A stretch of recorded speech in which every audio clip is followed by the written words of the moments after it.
Right to compulsory education act படி 1ஆம்லேருந்து 8ஆம் வகுப்பு படிக்கக்கூடிய பிள்ளைகளுக்கு வந்து நம்ம வந்து ஆல் பாஸ் போட்டு 9ஆம் வகுப்புலேருந்து எவாலுவேஷன் கொண்டு போகும்போது தான் டிராப் அவுட்டே இல்லாமல் இருக்கும். இல்லைன்னா எஜுகேஷன் சிஸ்டத்தை விட்டு அந்த பிள்ளைங்க வெளியில் போயிடுவாங்க. பாஸ் ஆனாதான் குழந்தைக்கு ஃபியூச்சர் அப்படின்றதுனால எல்லாரையும் பாஸ் பண்ண வச்சுட்டு அதுல கூட ரொம்பவே இன்னும் ஒரு வருஷம் படிச்சாதான் இந்த பிள்ளைக்கு நல்ல ஒரு அறிவு, அதாவது அந்த அளவு லேர்னிங் கிடைக்கும் அப்படிங்கறத கூட யோசிக்காம எல்லாரையும் பாஸ் செய்யறதுனால மாத்திரம் சைக்காலஜி இம்ப்ரூவ் ஆகும்ன்றது இல்லைங்க.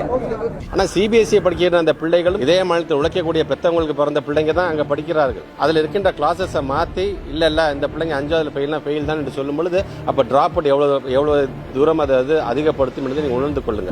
இத படிப்பின் குவாலிட்டியை பத்தி யோசிக்கணும். அதுக்கு ஒவ்வொரு மாநிலமும் கூட முயற்சி எடுக்கணும். படிப்போட குவாலிட்டி குறைய பிள்ளைகளோட எதிர்பார்ப்பும் ஜாஸ்தி ஆகுது. அதுவும் அந்த மனநிலையும் யோசிங்க. அவங்க காலேஜுக்கு வரும்போது ஏங்க நாங்க குவாலிஃபை ஆகுறதுல ஐஐடின்னு யோசிக்கும் போது அப்ப குவாலிட்டி என்னாச்சு, எல்லாரையும் ஒட்டு மொத்தமா பாஸ் பண்ணிட்டே போறதுனால. அதனால இதெல்லாம் பிளாக் அண்ட் ஒயிட் பதில் சொல்ல முடியாதுங்க. அந்த விஷயத்தை இன்னும் அந்த நிபுணர்களோட உட்காந்து பேசி முடிவெடுக்கணும்.